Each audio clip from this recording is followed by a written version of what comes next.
Hi friends, ನಾನಿವತ್ತು dry fruits laddu ಮಾಡೋಣ ಅಂದ್ಕೊಂಡಿದ್ದೀನಿ. ಮಾಡೋದಕ್ಕೆ ಏನೇನು ಬೇಕಾಗುತ್ತೆ ಅಂತ ನೋಡ್ಕೊಂಬರೋಣ ಬನ್ನಿ. ಮೊದಲಿಗೆ ನಾನಿಲ್ಲಿ ವಾಲ್ನಟ್ ತಗೊಂಡಿದ್ದೀನಿ, ಪಿಸ್ತಾ, ಪಂಪ್ಕಿನ್ ಸೀಡ್ಸ್, ಗೋಡಂಬಿ, ದ್ರಾಕ್ಷಿ, ಬಾದಾಮಿ, ಕ್ಯಾಶ್ಯೂ ನಟ್ಸ್, ಡೇಟ್ಸ್ ಮತ್ತು ಒಣಕೊಬ್ಬರಿ ಮತ್ತು ಒಂದು 3 ಸ್ಪೂನಷ್ಟು ಗಸಗಸೆ ತಗೊಂಡಿದ್ದೀನಿ. ಮೊದಲಿಗೆ ನಾನಿಲ್ಲಿ ಸ್ಟವ್ನ ಆನ್ ಮಾಡಿಕೊಂಡು ಒಂದು ಬಾಣಲಿನ ಇಟ್ಕೊತಾ ಇದ್ದೀನಿ. ನಂತರ ಅದಕ್ಕೆ ಒಂದು 2 ಟೇಬಲ್ ಸ್ಪೂನಷ್ಟು ತುಪ್ಪ, ಫಸ್ಟ್ ಗೋಡಂಬಿನ ಹಾಕ್ಕೊತಾ ಇದ್ದೀನಿ. ಗೋಡಂಬಿನ ಲೋ ಫ್ಲೇಮಲ್ಲಿ ಇಟ್ಕೊಂಡು ಚೆನ್ನಾಗಿ ರೋಸ್ಟ್ ಆಗೋ ಥರ ಅದನ್ನ ಹುರ್ಕೊಬೇಕು. ಬಾದಾಮಿ ಸ್ವಲ್ಪ ಕೆಂಪಣ್ಣ ಬರ್ತಾಯಿದೆ. ಈಗ ನಾನು ಕಟ್ ಮಾಡಿ ಇಟ್ಕೊಂಡು ಗೋಡಂಬಿ ಹಾಕ್ತಾಯಿದ್ದೀನಿ. ಮೊದಲಿಗೆ ಡ್ರೈ ಫ್ರೂಟ್ಸ್ ಎಲ್ಲ ಕಟ್ ಮಾಡಿ ಇಟ್ಕೊಂಡ್ಬಿಡಿ, ಚೆನ್ನಾಗಿರುತ್ತೆ. ಈಗ ಗೋಡಂಬಿನೂ ಕೂಡ ಚೆನ್ನಾಗಿ ಫ್ರೈ ಆಗಿದೆ. ಈಗ ನಾನು ಪಂಪ್ಕಿನ್ ಸೀಡ್ಸ್ನ ಆ್ಯಡ್ ಮಾಡ್ತಾಯಿದ್ದೀನಿ.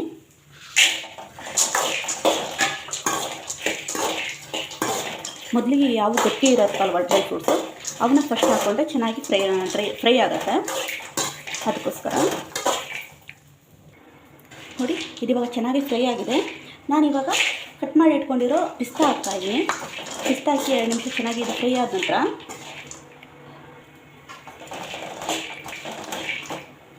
ಇದಕ್ಕೆ ಕಡಲೆ ಬೀಜ, ಚೆನ್ನಾಗಿ ಸಿಪ್ಪೆ ತೆಗೆದಿರೋ ಕಡಲೆ ಬೀಜನ ನಾನು ಆ್ಯಡ್ ಮಾಡ್ತಾಯಿದ್ದೀನಿ.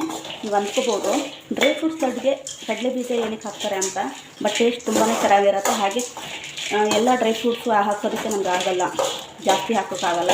ಅದಕ್ಕೋಸ್ಕರ ಈ ಕಡಲೆ ಬೀಜನ ನಾವು ಆ್ಯಡ್ ಮಾಡೋದ್ರಿಂದ ಸ್ವಲ್ಪ ಲಡ್ಡು ಜಾಸ್ತಿ ಆಗುತ್ತೆ ಮತ್ತು ಟೇಸ್ಟು ಕೂಡ ಚೆನ್ನಾಗಿರುತ್ತೆ, ಹೆಲ್ತ್ಗೂ ಕೂಡ ಒಳ್ಳೆಯದು. ಅದಕ್ಕೋಸ್ಕರ ನಾನು ಆ್ಯಡ್ ಮಾಡ್ತಾಯಿದ್ದೀನಿ.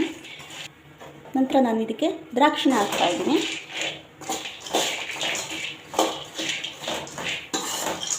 ನೋಡಿ, ಇಷ್ಟು ಫ್ರೈ ಆದ ನಂತರ ನಾನು ಇದಕ್ಕೆ ವಾಲ್ನಟ್ನ ಆ್ಯಡ್ ಮಾಡ್ಕೊತಾ ಇದ್ದೀನಿ. ನೋಡಿ,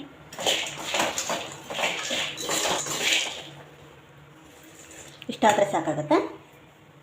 ಈಗ ಒಣಗಿರೋ ಕೊಬ್ಬರಿ ತುರಿ ಮಾಡ್ಕೊತಿದ್ದೀನಿ. ಇದನ್ನೆಲ್ಲ ಲೋ ಫ್ಲೇಮಲ್ಲಿ ಒಂದು 2 ನಿಮಿಷ ಚೆನ್ನಾಗಿ ಫ್ರೈ ಮಾಡ್ಕೊಳ್ಳಿ. ಇದಕ್ಕೆ ನಾನೀಗ ಗಸಗಸೆನ ಆ್ಯಡ್ ಮಾಡ್ತಾಯಿದ್ದೀನಿ. ನೋಡಿ, ಇಷ್ಟಾದರೆ ಸಾಕಾಗುತ್ತೆ. ಇವಾಗ ಸ್ಟವ್ನ ಆಫ್ ಮಾಡ್ಕೊಬಿಡೋಣ.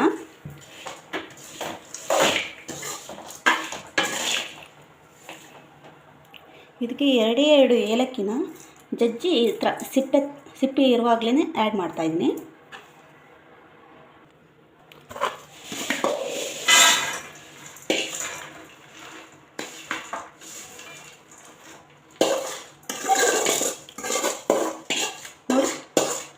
ನೋಡಿ, ಈಗ ಈ ಡೇಟ್ಸ್ನ ನಾವು ಮಿಕ್ಸಿ ಮಾಡ್ಕೊಂಬರೋಣ. ನೋಡಿ, ಈಗ ಡೇಟ್ಸ್ನ ನಾವು ಮಿಕ್ಸಿ ಮಾಡ್ಕೊಂಬರೋಣ ಬನ್ನಿ. ನೋಡಿ, ಇಷ್ಟಾದರೆ ಸಾಕಾಗತ್ತೆ.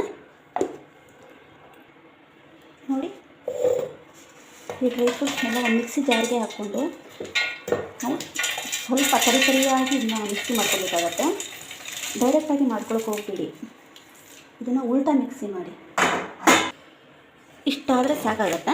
ನೋಡಿ, ಜಾಸ್ತಿ ನುಣ್ಣಗೆ ಮಾಡ್ಕೊಳಕ್ಕೆ ಹೋಗಬೇಡಿ. ಈ ಥರ ತರಿಯಾಗಿ ಇರಬೇಕು. ಸ್ವಲ್ಪ ಜಸ್ಟ್ ಒಂದು 2 ರೌಂಡ್ ಉಲ್ಟಾ ತಿರುಗಿಸ್ಬಿಡಿ ಮಿಕ್ಸಿನ, ಸರಿ ಹೋಗುತ್ತೆ. ನಂತರ ಇದೇ ನನಗೆ ಒಂದು 2 ಟೇಬಲ್ ಸ್ಪೂನಷ್ಟು ತುಪ್ಪ ಹಾಕ್ಕೊಳ್ಳೋಣ.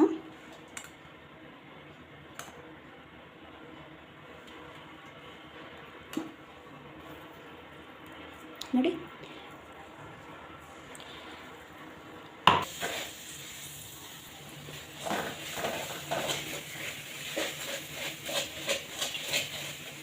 ನೋಡಿ 2 ನಿಮಿಷ ಈ ಥರ ನಾವು ತಿರುಗಿಸ್ತಾ ಇದ್ದರೆ ಅದೇ ಸ್ಮ್ಯಾಶ್ ಆಗಿಬಿಡುತ್ತೆ.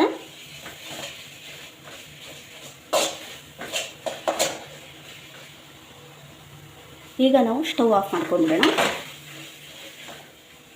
ನಂತರ ಇದಕ್ಕೆ ಡ್ರೈ ಫ್ರೂಟ್ ಪೌಡ್ರನ್ನ ನಾವು ಹಾಕೋಣ. ನೋಡಿ, ಈ ಥರ ಚೆನ್ನಾಗಿ ಮಿಕ್ಸ್ ಮಾಡ್ಕೊಳ್ಳಿ. ಬಿಸಿ ಇದ್ದಾಗಲೇ ಸ್ವಲ್ಪ ಮಿಕ್ಸ್ ಮಾಡಿಕೊಂಡ್ರೆ ಚೆನ್ನಾಗಿ ಮಿಕ್ಸ್ ಆಗುತ್ತೆ. ಇಲ್ಲದಿದ್ದರೆ ಸ್ವಲ್ಪ ಗಟ್ಟಿ ಉಂಡೆ ಕಟ್ಟಿಬಿಟ್ಟು ಕಷ್ಟ ಆಗುತ್ತೆ.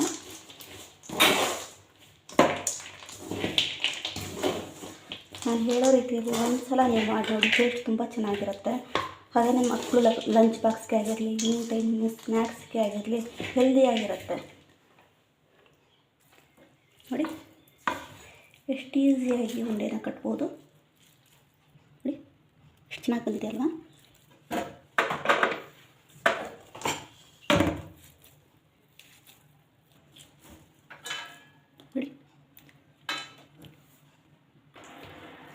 ನೋಡಿ ಫ್ರೆಂಡ್ಸ್, ರುಚಿಯಾದ ಹೆಲ್ದಿಯಾದ ಡ್ರೈ ಫ್ರೂಟ್ಸ್ ಲಡ್ಡು ರೆಡಿಯಾಗಿದೆ. ನೋಡಿ ಎಷ್ಟು ಚೆನ್ನಾಗಿದೆ ಅಂತ, ಸೇಮ್ ಬೇಕ್ರಿಯಲ್ಲಿರೋ ಹಾಗೇ ಇದೆ.